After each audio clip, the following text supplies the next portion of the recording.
오늘 안수집사 헌신 예배입니다. 기도하시고 인도 찬양해 주시고 성경 봉독해 주신 분께 감사드립니다. 남성분들 몇 명이 안 나왔는데 찬양하려니까 굉장히 우렁차더라고요. 그래서 듣기가 참 좋았습니다. 그래서 확실히 우리 근간이고 뼈대가 되시는 그런 분들이구나 하는 생각을 하게 되었습니다. 이런 분들이 가정과 또 교회와 국가에서 어떤 일익을 담당하시고 우리나라가 든든하게 서가는데 일조하시는 우리 안수 집사님들 다 되시기를 간절히 축원합니다.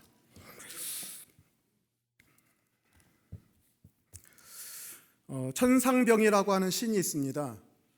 그분은 1960년대 70년대 민주화 운동을 하다가 투옥됐고 고문을 받고 그래서 좀 몸이 좋지 않으신 분이었어요. 근데 그분이 인생 말년에 인생에 대해서 이렇게 얘기를 해주셨더라고요. 인생이라는 것은 소풍과 같다. 그래서 우리가 이 세상에 오는 것은 소풍을 온 것이고 이 세상 잘 지내다가 저 세상에 가는 것은 이제 날이 저물어서 우리 집으로 돌아가는 것이다. 이렇게 얘기를 하고 있습니다. 천상병 시인의 말대로 라면 이 산다는 것 그리고 죽는다는 것 굉장히 안전하고 어찌 보면 즐거운 일이라고 할 수가 있습니다. 산다는 것 자체도 굉장히 즐거운 일이고요. 죽는다는 것 자체도 두려움이 없이 그냥 편안하게 받아들일 수 있는 것 같습니다. 인생은 소풍이다. 그런데 한편 인생에 대해서 다른 관점을 지니고 있는 분들도 많이 있습니다. 여러분들은 인생에 대해서 어떻게 생각하십니까? 옛날에 어떤 중국 황제가 있었답니다. 굉장히 철학적인 황제였는데 인생이란 무엇일까 굉장히 고민하다가 자기 나라에 있는 현자들을 다 불러서 인생이 무엇인가에 대해서 연구하여 보고하라는 명령을 내렸습니다. 그래서 그 현자들이 모여가지고 이제 책을 집필 하게 되었대요.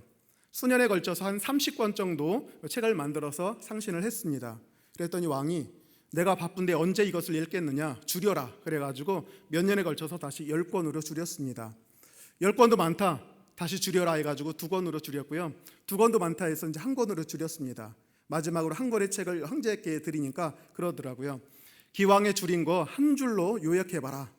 그래서 결국은 학자들이 모여서 고심 끝에 황제에게 아뢰었답니다. 인생이란 고통입니다. 인생이란 고난받는 것입니다. 이렇게 얘기를 했다고 합니다. 그래서 불가에서는 우리 인생을 고통의 바다, 그래서 고해라고 그러죠. 고통의 바다다 이렇게 얘기를 합니다. 이 고통의 바다를 겪는 우리 사람들이 겪는 고통의 가지수가 몇 가지라고 합니까? 108가지라고 하죠. 카테고리만 108가지입니다. 그 안에는 엄청나게 많은 고통들이 다 들어갈 수 있다고 얘기를 합니다. 우리가 잘 알고 있는 욥기 5장 7절에서도요 인생에 관해서 이렇게 얘기를 해줍니다. 사람은 고생을 위하여 났나니 불꽃이 위로 올라감 같으니라 라고 되어 있습니다. 두 가지 견해가 존재하죠. 한편에서는 인생이 참 즐겁고 만만한 것으로 보이기도 하고 또 한편에서는 굉장히 힘들고 거친 그런 것으로 이렇게 얘기하고 있다고 합니다. 여러분들은 인생을 어떻게 생각하십니까? 아마 전자보다는 후자 쪽이라 생각하시는 분이 훨씬 더 많을 것 같습니다. 오늘 제가 선택한 본문 시편 107편은 사실 추수감사절 때 하면 제일 좋은 것이에요. 왜냐하면 이스라엘에서는 사실 추수 대감사절 때 모든 남자들이 예루살렘에 모이게 됩니다. 그리고 감사의 제물을 드리게 되는데 그 감사의 제물을 드리기 직전에 시편 107편을 아마 먼저 낭송한 것이 아닌가 생각이 됩니다. 감사절 때 쓸 수 있는 그런 것이죠. 하나님의 은혜에 감사하고 찬양한다는 내용인데요. 사실 이 시편 107편은 4가지 간증이 섞여서 만들어진 겁니다. 그래서 4명이 간증을 쭉 하는 것이고요. 거기에 서론과 결론을 붙여서 만든 그런 것이라고 할 수가 있습니다. 첫 번째 사람은 4절부터 9절이에요.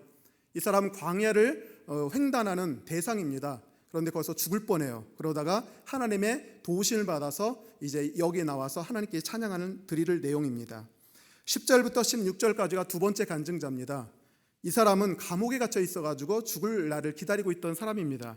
역시 하나님께 부르짖었더니 풀려나게 되었고 이제 감사를 드리게 되었다는 내용입니다. 17절부터 22절까지는 세 번째 간증자로서요. 이 사람은 중병에 걸렸던 사람이에요. 죽음에 이르는 질병이었는데 역시 하나님께 호소해서 또한 구원받은 경험입니다.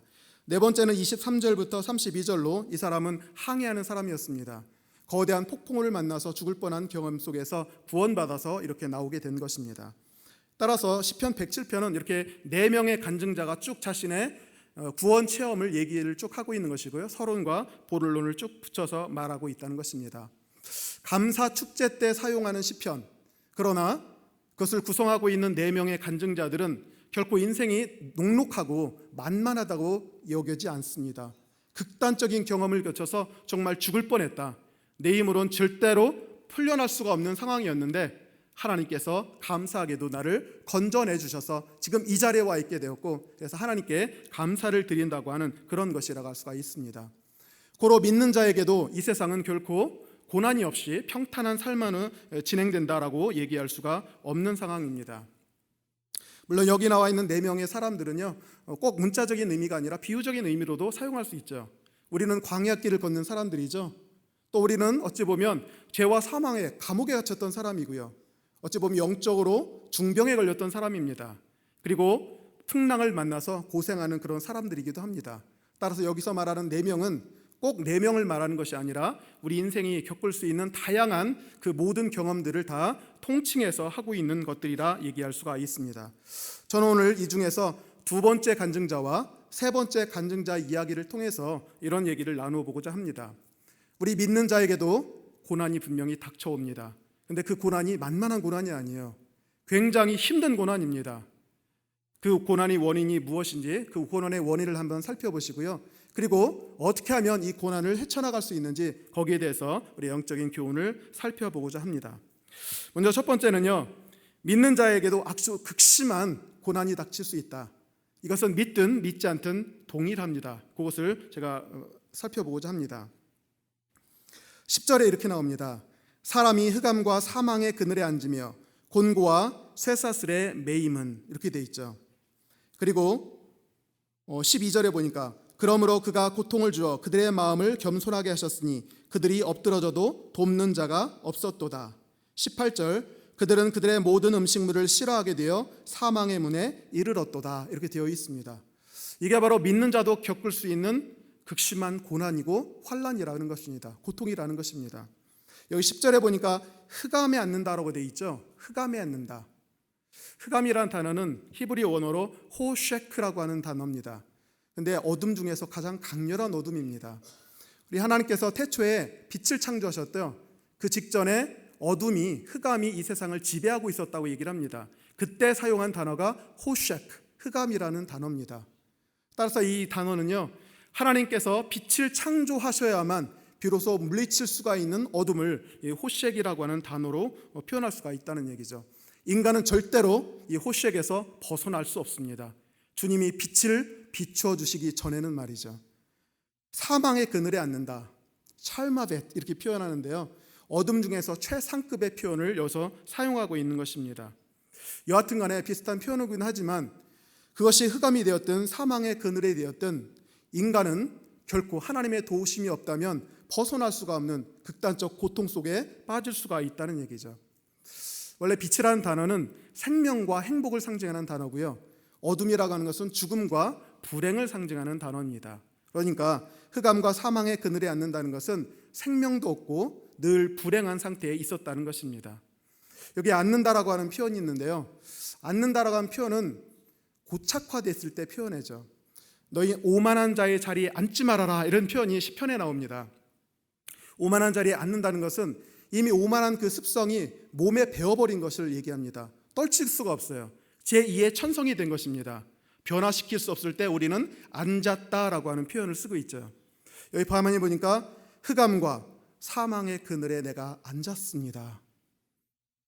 그러니까 웬만해서는 사실은 이게 우리 인생 가운데 좋은 일도 있고 나쁜 일도 있을 수 있는데요, 이런 경우라면 좋은 일은 결코 볼 수가 없는 그런 상황이라는 얘기죠. 너희들은 형통할 때 기뻐하고 곤고한 날에 기도하라. 이 2가지를 하나님이 병행하게 하사 사람으로 하여금 자기 장래일을 능히 짐작하지 못하게 하셨다라고 합니다. 하나님 2가지를 다 쓰세요. 좋은 일도 있고 나쁜 일도 있고. 그런데 이 사람은요, 흑암과 사망의 그늘에 앉아버렸습니다. 그야말로 쥐구멍에도 해 뜰 날이 있는데 어떤 사람 같은 경우는요, 전혀 그것을 기대할 수가 없이 절망적인 상황에 빠지는 경우가 많다는 것입니다. 곤고와 쇠사슬에 매였다, 이런 표현을 쓸 때는요, 이게 어떤 의미냐면 쇠사슬과 같은 곤고라는 의미로 해석해 주시면 돼요. 뒷단어를 이용해서 앞을 꾸민다라고 생각하시면 됩니다. 쇠사슬과 같은 고난. 원래 쇠라는 단어는 인간의 힘으로 끊을 수 없는 거거든요. 원래 이스라엘이 처음에 블레셋의 무척이나 고난을 받았습니다. 그 이유가 뭐냐면 블레셋이 철기 문화, 철기 무기를 갖고 있었기 때문에 그렇습니다. 철이라는 단어는 그만큼 강력함을 표현하는데 쇠사슬과 같은 고난에 내가 미웠다는 것은 인간의 힘으로 벗어날 수가 없는 그런 것이라는 얘기죠. 인간의 힘으로 절대 풀 수 없습니다. 제가 농촌 출신이라 농촌에서 많은 것들을 봤는데요. 거미를 많이 봤어요. 거미가 이렇게 공중에다가 거미줄을 칩니다. 그리고 나서 기다리거든요. 날파리들이 쭉 날아가다가 거의 걸려버려요. 그런데 날파리가 걸린 다음에요, 절대로 풀려나지 못하더라고요. 그냥 막 몸부림치면 거미줄 전체가 흔들리는 일이 있어도 거미줄이 끊어지거나 그런 일은 절대로 없더라고요. 그러면 거미줄을 쳐는 거미는요, 그 바깥쪽에서 기다리고 있어요. 그러다가 힘이 빠질 쯤 해가지고 가가지고 독침을 쏜다고 합니다. 그 다음에 돌돌 말아가지고 이제 저녁거리로 삼겠죠. 저는 그 모습을 보면서 가끔 이런 생각도 했어요. 내가 저 개입해가지고 저 살려줄까? 그런 생각도 좀 들었어요. 이 날파리의 힘으로는 절대 풀 수가 없습니다. 그런데 저의 힘으로는 가능했거든요. 그런 모습을 보면서 확실히 저런 것이 있다라는 것을 제가 한번 느껴본 적이 없는데, 날파리의 입장에서 그 거미줄이라는 것은 절대 풀려날 수가 없는 그런 고난이었다는 얘기죠. 그런데 우리 인생 가운데도 이런 고난의 줄과 같은 쇠사슬과 같은 곤고가 우리를 둘러쌀 때가 많이 있습니다. 아주 꽁꽁 묶어버린다는 얘기죠. 그래서 우리는 이 세상이 참 힘겨운 조가 있습니다. 12절의 하반절, 그들이 엎드러져도 돕는 자가 없었다. 사실 우리 웬만하면요, 어려움 겪고 있는 사람들에게 도와주기 마련이에요. 우리 텔레비전 보면 사랑의 리퀘스트 같은 데서 이제 불쌍한 사람들 이렇게 비춰주잖아요. 그러면 전국에서 막 이렇게 헌금이 답지를 합니다. 막 숫자가 올라가면서. 왜냐하면 우리는 혼자 살 수 없기 때문에, 그리고 우리 마음속에는 긍휼의 마음이 있기 때문에 도와주고 싶어요. 그런데 어찌 된 경우인지 하나님께서 대적하시는 사람의 경우에는요, 도와주고 싶은 마음이 하나도 없어져 버리게 돼요. 부모, 형제, 친척, 형제 자매라도 어떤 경우에는 도와주질 않습니다. 부모라도 도와주지 않는 경우가 참 많이 있어요. 잘된 때는 참 간이라도 빼어줄 것 같은데 막상 그가 고난 가운데 빠지게 된다면 못 본 사람처럼 해요. 길에서 만나면 마치 더러운 물건 모두 타고 부담스러워합니다. 그러면 우리 마음속이 얼마나 처참한지 말할 수가 없을 지경에 빠지기도 합니다. 우리가 엎드러져도 돕는 자가 없을 때가 있다는 얘기죠. 우리 인생에 그렇게 도와달라고 하는 우리 자신이요, 수치스러울 때가 있어요. 부끄럽습니다. 마치 자기 자신이 이 세상이 짐짝 같고요, 이 세상이 참 외롭다는 생각이 들 때가 가끔 있더라고요. 하나님이 고난에 처하게 하면요, 그런 경우가 있어요. 마치 자기 자신이 아무 쓸데없는 잉여인간처럼 느껴질 때가 있다는 것입니다. 아무에게도 손을 뻗쳐봐도 도와줄 사람이 없는 그런 절대적인 절망감 가운데 빠지게 된다는 얘기입니다. 18절, 그들은 그들의 모든 음식물을 싫어하게 되어 사망의 문에 이르렀도다. 어찌나 그 고난이 심했던지 아마도 이 사람은 육체적인 질병이 있었던 모양이에요. 그랬더니 소화기관도 망가지고 삶의 의욕도 잃어서 이제 음식 먹기도 싫어하는 정도에 빠지게 되는 경우도 있다는 것입니다. 그래서 죽음이요, 문고리에 바로 있어요. 문만 열면 곧바로 죽음의 세계가 자신에게 열려진다는 것입니다.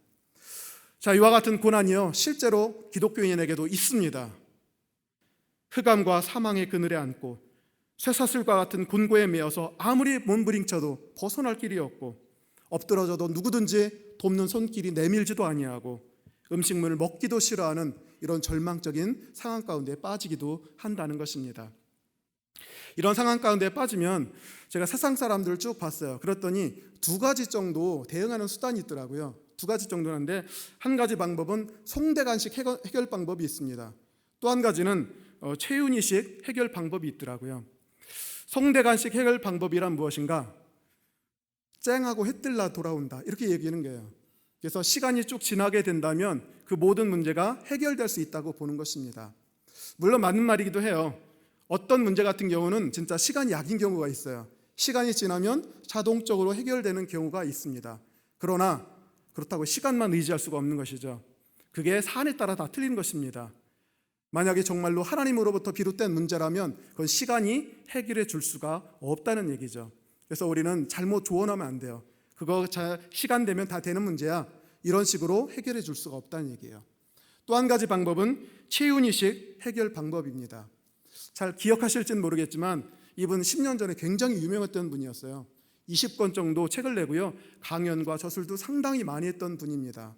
이분이 태어날 때 굉장히 많은 고통과 질병을 가지고 태어났다고 하더라고요. 그런데 이 여인은 내가 꼭 살겠다라고 하는 삶의 의지를 불태우고 아주 적극적이고 긍정적인 생각을 하면서 살아왔던 여인이었어요. 그러다 보니까 그녀의 아름다운 인생 체험들이 녹아들어서 아름다운 저술 20권 정도 하게 되었고요. 그래서 많은 사람들에게 알려졌어요. 그래서 행복마당 이런 데 가면 그 여자가 많이 나와서 강연한 적이 있습니다. 그래서 사람들은 그 여인을 행복전도사 최윤희 이렇게 부른 적이 있었습니다. 그분 이런 얘기를 하더라고요. 여러분, 절대 자살하지 마세요. 자, 자살이란 말을 뒤집으면 뭐가 되죠? 살자가 되죠. 그래요. 마음만 바꾸시면 죽고 싶어도 살 수가 있습니다. 그래서 여러분 절대로 죽으시면 안 되고 자살하시면 안 됩니다. 적극적인 긍정적인 생각을 하시고 마음만 바꾸시면 돼요. 또 이런 얘기를 하더라고요. 인생에는 두 가지 종류의 인간이 있대요. 배추 같은 인간이 있고 미역 같은 인간이 있어요. 그때 고난의 소금이 팍 쳐집니다. 소금이 팍 쳐졌을 때 배추 같은 인생은 시들시들해져요. 근데 미역 같은 인생은 어떻게 돼요? 더 펄펄해집니다. 그래서 고난이 소금에 쳐질 때 우리가 미역 같은 인생이 된다면 어떻게 돼요? 그 소금 탓에 더 활발해지고 가지고 멋있는 인생이 될 수가 있다고 하면서 그런 얘기를 쭉 하시더라고요. 참 멋진 말이라고 생각을 합니다. 배추 같은 인생이 아니라 미역 같은 인생, 고난의 소금이 닥쳐온다 할지라도 오히려 그것 때문에 더 생기 있고 활력찬 인생을 살아가라. 긍정적인 마음을 갖고 살아가라. 뒤집어서 생각하라. 그러면 살고 싶은 마음이 생길 것이다 라고 하는 그런 아주 긍정적인 얘기를 했어요. 그런데 아주 충격에 빠뜨렸죠. 그 여자분이 700가지의 고통을 갖고 있었다고 하더라고요. 너무나도 그 고통이 커서 결국은 그 남편의 도움을 받아서 자살을 했던 것입니다. 그 수많은 강연을 하면서 희망과 용기를 북돋아주고 긍정적인 생각을 가지려고 했던 여자분이 어느 날 자살했더라. 그래서 남편은 입건되고 뭐 이런 비극이 있었어요. 그러니까 결국은 긍정적인 생각, 이것도 굉장히 좋긴 합니다. 우리는 마땅히 그런 생각을 가져야 합니다. 그러나 문제가 발생했을 때 그것만 가지고 문제가 해결될 수 있다고 생각하면 안 된다는 것입니다. 그래서 시간이 약이다, 혹은 긍정적인 생각을 가지면 문제가 해결될 것이다 라고 생각하는 것에는 한계가 명확하다는 것입니다.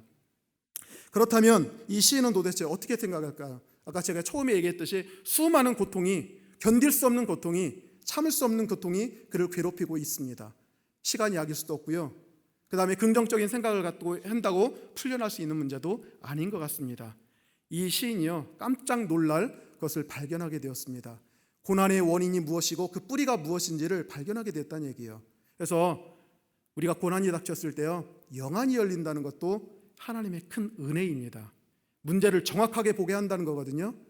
그래서 하나님이 버린 자는 눈을 뜨게 하진 않아요.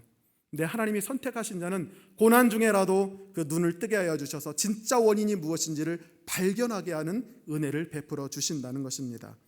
그 사람이 발견한 놀라운 것은요, 이 모든 고난의 뿌리가 바로 근원이 하나님이셨다는 것을 우리에게 알려줍니다.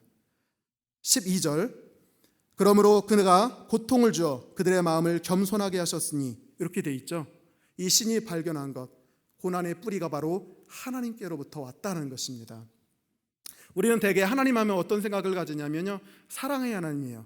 좋으신 하나님으로만 간주합니다. 그래서 어찌되든지 나의 뒤치다거리 다 해주시고 문제가 생기면 내 문제를 풀어주시는 분으로 그렇게 여기고 있습니다. 이런 극단적인 것이 생겼을 때 과연 이것이 하나님으로부터 왔을까 생각하지만 이 시인은 분명히 눈을 뜨게 되었어요. 이 고난은 사탄이 준 것이 아니다라는 것입니다. 우연히 생긴 것도 아니다라는 것입니다. 누구한테 왔는가? 바로 하나님이 주셨다는 겁니다. 그러므로 그가, 여호와께서 고통을 내게 내리셨다고 하는 깨달음이 비로소 있게 된 거예요. 황당하고 좀 당혹스럽죠. 어찌 하나님께서, 그 사랑이 많으신 하나님이 어떻게 그런 일을 할 수가 있습니까? 하지만 경우에 따라서는 그럴 수가 있다는 것입니다. 하나님은 사랑의 하나님 맞지만요, 때로는 우리에게 어미하시고 진노하시는 모습으로 우리 가운데 나타나실 수가 있다는 얘기예요. 그래서 그 시인이요 이런 통찰을 얻게 되었는데, 그러나 이게 축복입니다. 왜냐하면 하나님이 문제의 근원이라면 열쇠를 누가 갖고 계십니까? 열쇠도 하나님이 갖고 계실 것입니다. 고로 당혹스럽지만 또한 여기서 용기와 희망을 얻을 수 있게 되는 것입니다. 문제의 핵심에는 하나님이 계시다. 그래서 하나님께로 돌아가는데요, 그 시인이 발견한 것은요 몇 가지 잘못이 있었어요. 11절, 하나님의 말씀을 거역하며 지존자의 뜻을 멸시함이라. 바로 이게 문제였던 것이죠.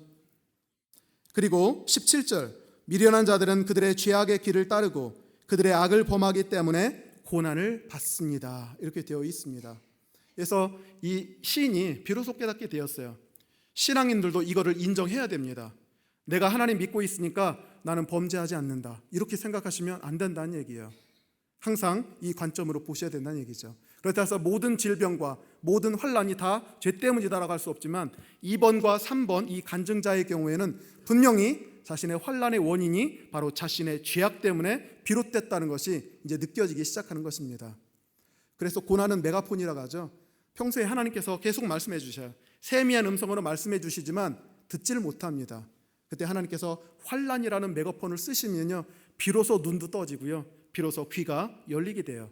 인정하고 싶지 않았던 것 인정할 수밖에 없게 되는 것입니다. 11절, 하나님의 말씀을 거역하며 지존자의 뜻을 멸시했기 때문이다 라고 얘기를 합니다. 모든 근원의 뿌리가 여기 있었다는 얘기죠. 하나님의 말씀, 지존자의 뜻. 지존자라는 표현은요 엘리온이라고 하는 표현입니다. 엘리온, 지존자, 지극히 존귀한 자. 엘리온이라는 것은 가나안의 신화에서요 거기 만신전이 있습니다. 모든 신들이 다 모이는 것이거든요. 그 만신전 총회에서 우두머리를 갖다가 엘리온이라고 합니다. 최고 우두머리신, 이런 뜻이죠. 물론 우리는 하나님이 유일하신 분이기 때문에 다른 신은 존재하지 않는다는 걸 알고 있습니다. 그러나 우리 여호와 하나님께 엘리온이라는 표현을 쓸 때는요 그분이 지극히 존귀하시고 광대하시고 위엄이 넘치시는 분, 가장 높으신 분, 이런 의미로 우리가 해석하면 된다는 것입니다. 그런데 우리가 어떻게 했는가? 신이 어떻게 했는가? 바로 그렇게 존귀하신 분, 지극히 높으신 분, 광대하신 분, 엄청난 존귀 가운데 있는 분의 말씀을 거역해버렸대요. 그리고 그분의 뜻을 발로 차버렸습니다.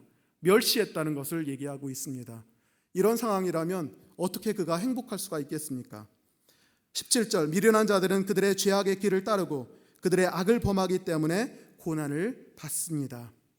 분명히 하나님은 거룩하신 분이신데 이 시인은 그 하나님을 멸시했을 뿐만 아니라 하나님이 가장 싫어하시는 악의 길을 따라갔기 때문에 이런 고난이 생겼다고 그렇게 보고 있는 것입니다.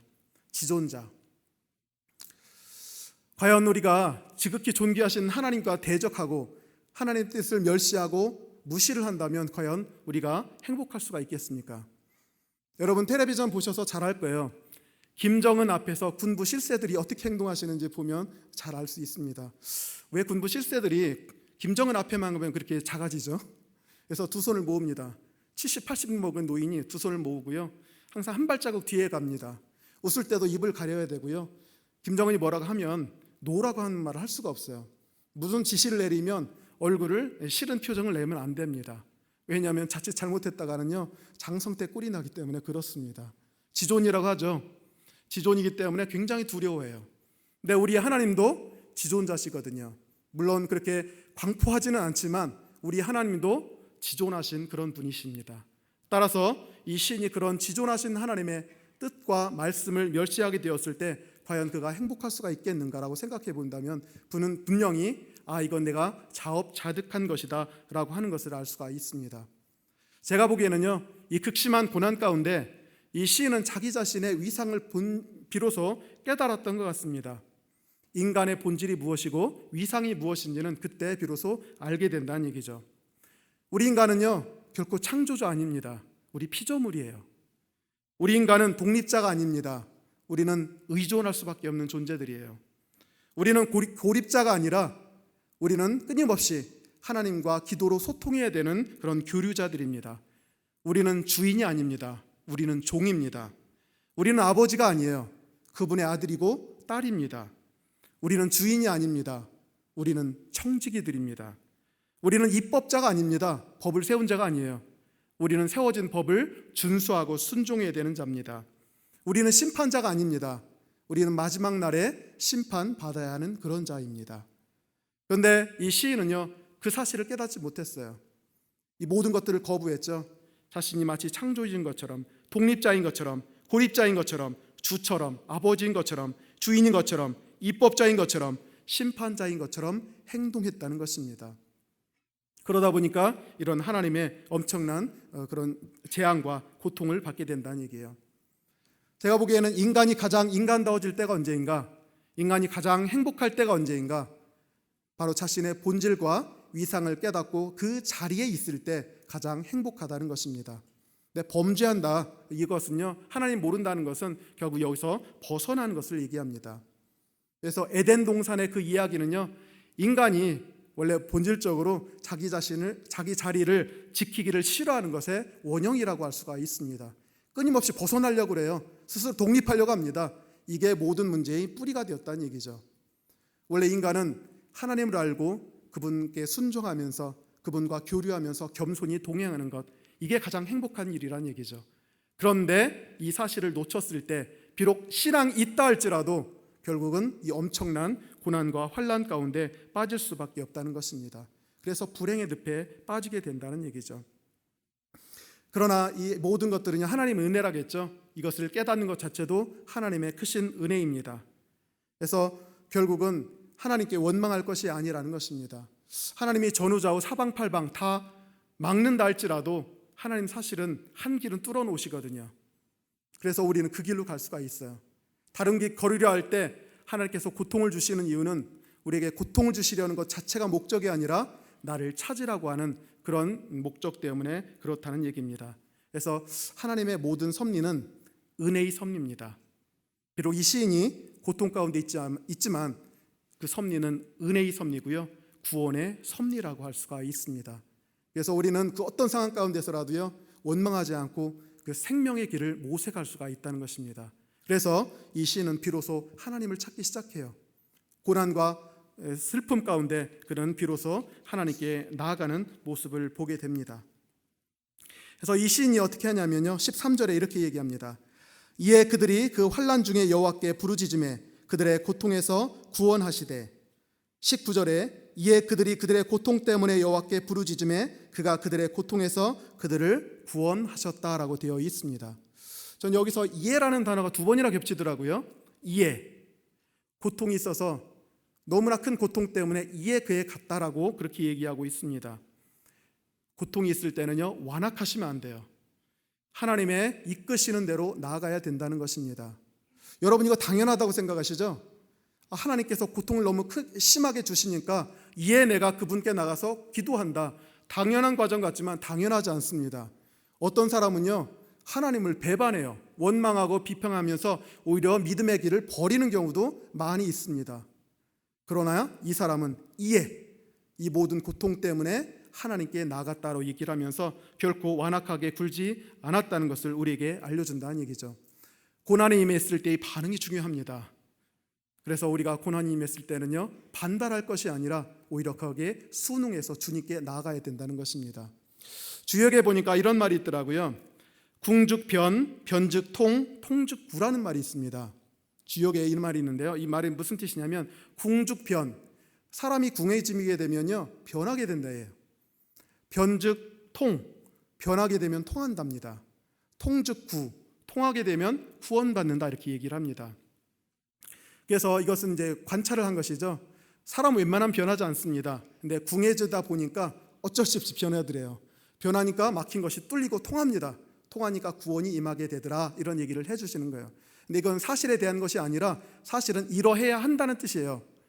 궁한 자들은 변해야 된다라는 뜻입니다. 궁즉 변이라는 말 뜻은 변한다가 아니라 변해야 된다는 얘기예요. 이것만큼 인간이 변화에 대해서 반발하고 있다는 것이죠. 안주하려 합니다. 어떻게든지 변하지 않으려 한다는 뜻이죠. 그래서 제가 이 말씀을 드리는 이유는 고난이 극심하게 닥쳤을 때 다른 사람 잘 변하지 않아요. 그런데 이 시인은 변했습니다. 하나님이 원하시는 방향이죠. 이 수많은 고통 때문에 이에 그들이 그 환난 중에 여호와께 부르짖었습니다라고 되어 있습니다. 두 번째는요, 시인이 하나님과 올바른 관계를 맺게 되었습니다. 그가 돌이킨 것은 누구냐면 여호와께 돌이킨 것이죠. 그래서 저게 지금까지 쭉 설명해 드렸듯이 이 모든 원인, 고난의 원인이 생긴 이유는 바로 인간의 본질과 위상을 제대로 깨닫지 못하고 벗어나 있기 때문에 그랬거든요. 그렇다면 하나님께 돌아간다면, 울부짖은다면 어떻게 해야 되겠습니까? 이제 하나님의 피조물로서 이제 살아가겠습니다. 하나님을 하나님답게 여기고 나는 나로서 온전히 살아가겠습니다. 이제 주님의 말씀에 순종하겠습니다. 청지기로 살아가겠습니다. 입법자가 아니라 순종자로 살아가겠습니다 하면서 하나님과 올바른 관계를 맺게 된다는 얘기예요. 하나님이 모든 문제 해결해 주신 것은요, 울부짖는 것 갖고 끝나는 게 아닙니다. 울부짖는 게 아니라 문제의 모든 원인이 바로 잘못된 뒤틀렸던 그런 관계였기 때문에 그 관계를 회복시키는 것이 포함되어 있어야 된다는 것입니다. 그래서 그는요, 하나님께 나가서 올바른 관계를 맺는 회개의 기도를 했을 것입니다. 뿐만 아니라 할 때는요, 간절히 기도해야 되겠죠. 이에 그들이 그 환난 중에 여호와께 부르짖었다라고 했을 때요, 부르짖는다는 것은 사력을 다해서 외치는 것을 얘기합니다. 우리가 하나님을 사랑할 때 목숨을 다하고 마음을 다하고 뜻을 다하고 힘을 다하여 주 너희 하나님을 사랑하라고 이렇게 되어 있어요. 그런데 고난이 겹칠 때, 이제 하나님께 돌아가면서 하나님과 올바른 관계를 맺을 때도 동일하게 이렇게 사력을 다해서 주님을 찾아야 된다는 것입니다. 그때는 다른 종교적 대용품을 찾으시면 안 돼요. 고난이 닥쳤는데 어떤 사람은 기도원 가요. 어떤 사람은 성경 공부만 의지해요. 어떤 사람은 어떤 예언자를 찾아서 얘기를 듣습니다.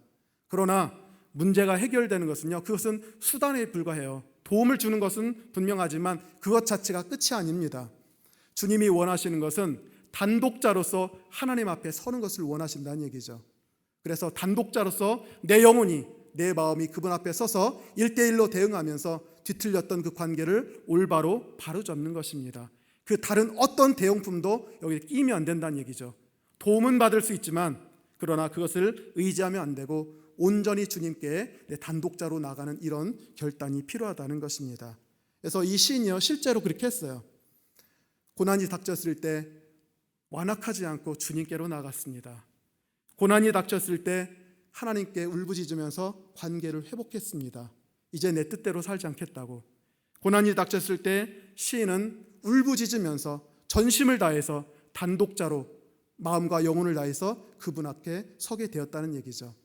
그랬을 때 비로소 회복의 놀라운 은총이 있게 되는 것입니다. 14절에 보니까요, 그런 뒤에 나타난 현상이죠. 흑암과 사망의 그늘에서 인도하여 내시고 그들의 얽어맨 줄을 끊으셨도다. 그 다음에 20절에 보니까요, 그가 그의 말씀을 보내어 그들을 고치시고 위험한 지경에서 고쳐내시는도다 이렇게 되어 있습니다. 바로 이 세 가지 일을 했을 때 비로소 하나님께서 구원의 역사를 해주신다는 것입니다. 하나님 앞에 나가서 올바른 관계를 맺고 전심을 다해서 단독자로 서게 되었을 때 건져주시는 놀라운 역사가 있게 되었다는 얘기죠. 근데 제가 오늘 제목으로 삼았던 게 20절입니다. 그가 그의 말씀을 보내어 그들을 고치시고 위험한 지경에서 건지시는도다 라고 되어 있습니다. 하나님께서 울부짖을 때요, 그냥 단순히 건져내지는 않아요. 병이 그냥 갑자기 낫는다든가 부도 상황이 갑자기 해결된다든가 이런 경우도 있습니다만, 어떤 경우에는요, 주님께서 말씀을 보내셔서 그 말씀을 통해서 구원을 이루시는 경우도 있다는 것입니다. 그래서 그 말씀을 가지고 이걸 갖다가 뭐라 부르냐면요, 레마의 말씀이라 불러요. 우리가 기도원에 간다든가 혹은 기도나 꿈속에서요, 하나님께서 은밀하게 들려주시는 음성이 있어요. 그게 바로 레마의 음성입니다. 그리고 하나님께서는요, 그 레마의 음성을 통해서 계속 기도하라고 하세요. 그걸 의지하라고 하십니다. 그럴 때 그의 인생이 놀랍게 변화되는 그런 일을 보이게 된다는 얘기예요. 사실은 제가 사역자가 되기 전에 이것을 한번 체험을 했었습니다. 많이 여러 번 얘기했기 때문에 많이 알고 계신 분은 많이 있으리라 믿습니다. 사실 제가 살고 있던 동네는요, 불신 마을이었고요, 저희 가정 불신 가정이었어요. 농촌 사람들이기 때문에 굉장히 순박하겠죠.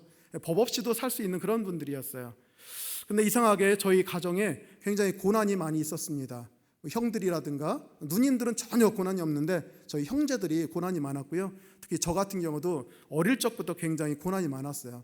그래서 영, 혼, 육 할 것 없이 만신창이었어요. 영적인 문제, 정서적인 문제, 불안함, 육체적인 문제도 상당히 많이 있었어요. 그래서 저희 어머니는 저 때문에 굉장히 고생을 많이 하셨습니다. 그래서 약 따려준다, 뭐 부적을 사다 준다 하면서 여러 가지 고생을 참 많이 하신 분입니다. 그래서 제가 가장 대표적으로 얘기하는 것이 두뇌 혼미하는 문제죠. 중2부터 시작된 그 혼미함의 문제를 전혀 어떻게 할 방법이 없더라고요. 병원 가도 안 되고. 그래서 저는 이 문제를 해결하기 위해서 해법 찾아 산말리를 했습니다. 서울에 대학에 오면서 참 많은 것들을 했어요. 어떤 분들이 구중구포를 한 죽염을 먹으면 참 좋다고 하더라고요. 죽염을 먹게 되면 노폐물이 다 빠져가지고 우리 생기를 돌게 해서 낫게 해준다. 소금을 드립딱 먹었는데 안 되더라고요.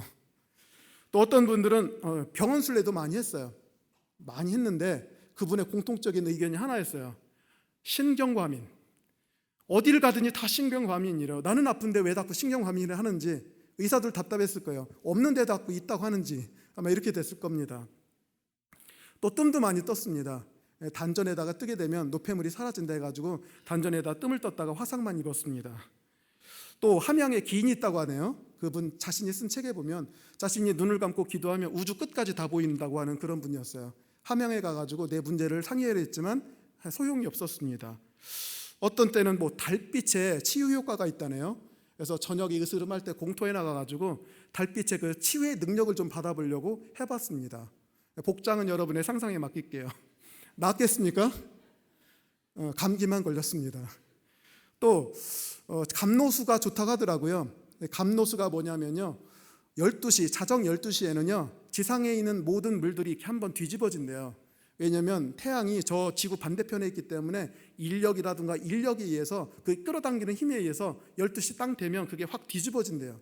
뒤집어지면서 땅에 있던 모든 전기들이 그 물 속으로 쭉 스며든대요. 그래서 이름하여 그것을 감노수다 이렇게 부르면서 그 물을 먹으면 참 좋다고 하더라고요. 만병이 다 고쳐지고 지혜가 탁월해진다 얘기를 하더라고요. 그런 이론이 있습니다. 그래서 제가 그 물을 뜨기 위해서 밤 11시 50분에 후레쉬를 들고 산에 가가지고 물을 떠먹었어요. 물은 뒤집어지지 않습니다. 가실 필요가 없어요. 그리고 며칠 해봤지만 그 감노수도 치유에 효과가 없었어요. 전혀 어떻게 할 방법이 없더라고요. 제가 몇 가지만 얘기했지만 그 외에도 상당히 많이 있습니다.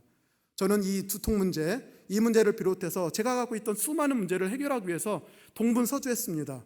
이렇게도 해보고 저렇게도 해보고. 그래서 저는요 캠퍼스의 낭만을 즐기질 못했어요. 이 문제를 해결하기 위해서 저는 쫓아다닌 것 뿐입니다. 근데 나중에는요 좌절이 되더라고요.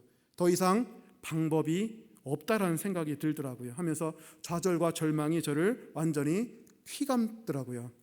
그래서 그 시대 저는 진짜 이 말씀대로 밥을 먹기가 싫어요. 밤이 되면 빨리 낮이 됐으면 좋겠다 생각하고 낮이 되면 빨리 밤이 됐으면 좋겠다 생각을 하고요. 누군지는 모르겠지만 창조주 신이 있다면 굉장히 밉더라고요. 그래서 그 창조주가 누군지는 모르겠지만 원망을 상당히 많이 했었습니다.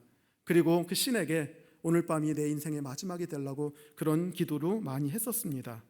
여하튼 간에 죽도록 벗어나고 싶었어요. 그런데 안 되더라고요. 이 세상에 제가 처음에 얘기했던 그 거미줄, 거기에 걸려있는 날파리처럼요 자기 힘으로 절대로 벗어날 수가 없는 고통 가운데 제가 한 20년 동안 살았던 것 같습니다. 근데 하나님께서 저를 불쌍히 여겨주셔서 결국은 기도원에 강제적으로 들어가게 되었어요. 거기서 한 6개월 정도 있었는데 사실은 가고 싶어도 달리 갈 데가 없어요. 오라는 데도 없고. 그래서 결국은 6개월 정도 있었는데 그때 하나님께서 말씀을 주시더라고요. 문제의 원인이 무엇인가? 그때 말씀을 딱 주시더라고요. 그 문제가 뭐냐면 시편 16편 4절의 말씀입니다. 다른 신에게 예물을 드린 자는 괴로움이 더하게 될 것이라. 내 문제의 원인이 무엇이냐? 너와 내 가정이, 내 부모님들이 우상 숭배했기 때문에 그렇다는 얘기예요. 그래서 네가 갖고 있는 고통이 심했다고 얘기를 합니다. 시편 115편 4절부터 8절까지도 말씀 주시더라고요. 그들의 우상들은 은과 금이요 사람의 손으로 만든 것이라. 입이 있어도 말하지 못하며 눈이 있어도 보지 못하며 귀가 있어도 듣지 못하며 코가 있어도 냄새 맡지 못하며 손이 있어도 만지지 못하며 발이 있어도 걷지 못하며 목구멍이 있어도 작은 소리조차 내지 못하느니라. 우상을 만드는 자들과 그것을 의지하는 자들이 다 그와 같으리로다. 이런 말씀이에요. 이 두 말씀을 기도원에서 주시더라고요. 깜짝 놀랐어요. 우상을 만드는 자와 그것을 섬기는 자들은 우상하고 똑같이 되어버린다고 얘기를 합니다. 근데 제 증상이 또 그럴 거였거든요. 눈으로 봐도 잘 안 보여요. 뉴스를 들어도 이해가 안 됩니다. 목석 같은 그런 상황이었어요. 정신이 몽롱해지죠. 이게 바로 우상을 섬겼기 때문에 나타나는 현상이라고 그렇게 해석을 하더라고요. 그러면서 이 두 말씀을 딱 주면서 금식하고 기도하라 이렇게 얘기하시더라고요. 그래서 금식을 시작했습니다. 이 말씀이 나의 모든 문제를 해결해 주리라, 열쇠가 되리라 하면서요, 이 말씀을 가지고 했었어요. 그런데 놀랍게도 이렇게 하면서 기도를 했죠. 하나님, 제 모든 죄를 용서하여 주시고 제 모든 어머니 그리고 할머니의 우상 숭배의 죄악을 용서해 달라고 계속 기도를 했었습니다. 금식, 첫째는 한 끼 금식, 조금 되니까 하루 금식, 3일 금식, 나중에는 이제 7일 금식 하면서 이렇게 되더라고요. 놀랍게도 꿈을 꾸면요, 그때 저를 묶고 있던 뱀들이 있었어요. 막 꽁꽁 묶고 있거든요. 그런데 하나둘씩 툭툭 끊어지기 시작을 하는 겁니다. 그 얘기를 했더니요, 거기 사역자들이 그러더라고요. 당신을 묶고 있던 저주들이 하나님의 말씀과 회개기도 앞에서 툭툭 끊어지는 것이라고 그렇게 얘기를 하는 것입니다. 결국은 그 일 때문에 결국 제가 이 자리에 서 있게 되는 것입니다. 그 문제, 지금은요, 다른 사람, 그때는 사실은 머리가 너무 아파가지고 전공 서적 한 줄 읽고 다음 줄로 넘어가면 윗줄을 잊어버리는 그런 상황이었거든요. 아주 절박한 상황이었어요. 근데 지금은 설교 짧게 하라고 아주 아우성을 치는 사람이 되었습니다. 그러면 엄청나게 변한 것이잖아요. 이적했던까지 하나님께서 저를 변화시켜 주신 것입니다. 그러면서 저는요, 이 체험을 하게 되었어요. 여기 20절, 그가 그의 말씀을 보내어 그들을 고치시고 위험한 지경에서 건져내시는 도다라고 얘기했죠. 하나님께서는요, 그 특별한 말씀이 있습니다. 모든 말씀 다 좋긴 해요. 다 듣고 순종하면 복을 받습니다. 그러나 그 사람에게 그때 꼭 필요한 말씀이 분명히 있다는 것입니다. 그래서 그 말씀이요, 가끔 우리에게 들려지기도 해요.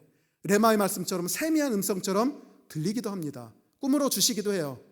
들려주셨을 때 즉각적으로 해결되는 것도 있지만 그 말씀을 가지고 저처럼 회개기도 하고 금식기도 하고 울며 불며 매달릴 때 그 말씀이 열쇠가 되어서 해결되는 경우도 있다는 것입니다.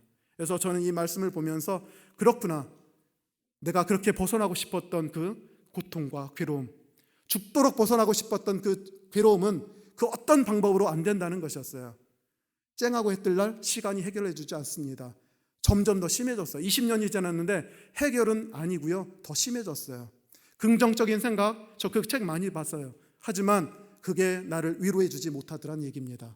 문제의 해결이 어디 있는가? 바로 하나님의 말씀에 있었다는 것입니다. 그래서 우리에게 이 말씀을 주신다는 얘기죠. 그래서 저는 그 경험 이후에요, 이 말씀을 얼마나 소중히 대하는지 모릅니다. 단어 하나하나에 이르기까지 세심하게 살펴보려는 노력이 있습니다. 그러면서 이 말씀의 길을 걸어야게 되겠다. 그리고 많은 성도들에게도 이 말씀의 길을 따라서 걸어갈 수 있는 성도들로 양육하고 훈련할 수 있는 사역자가 되겠다고 결심을 한 적이 있었습니다. 왜냐하면 문제의 해결이 바로 하나님의 말씀에서 비롯되기 때문에 그렇습니다. 만약 하나님이 안 구해 주셨다면요, 제가 빠졌던 구덩이는 곧바로 제 무덤이 되었을 것입니다. 그런데 주님께서 저를 구원해 주시되 말씀으로 구원해 주셨습니다. 일종의 그 말씀은요, 하늘에서 내려온 동화밧줄이었어요. 그래서 저는 그 말씀을 붙잡고 그 죽음의 구덩이에서 벗어나올 수가 있었다는 것입니다. 우리 2월의 주제가요, 말씀의 길입니다. 말씀의 길, 오늘이 마지막 시간이고요. 그래서 저는 제 경험을 통해서 여러분에게 권고드립니다. 하나님의 모든 말씀, 우리에게 행복과 생명을 주시는 말씀입니다. 비록 우리에게 고난이 닥친다 할지라도 하나님께서는요, 여러분에게 꼭 맞는 말씀을 반드시 들려주실 것입니다. 그러면 여러분 그 말씀을 의지하십시오. 그 말씀을 열쇠로 삼으십시오. 그 말씀을 동화 밧줄로 삼으십시오. 그리하여 고난의 그 웅덩이에서 나오시기 바랍니다. 주님의 말씀에는 힘이 있습니다. 능력이 있습니다. 우리를 건지시는 힘이 있습니다. 이런 믿음과 이런 확신을 가지시고 나가시는 여러분이 되기를 간절히 축원합니다. 우리 말씀을 생각하시면서 우리 세 가지 정도 말씀을 적용하면서 기도합니다.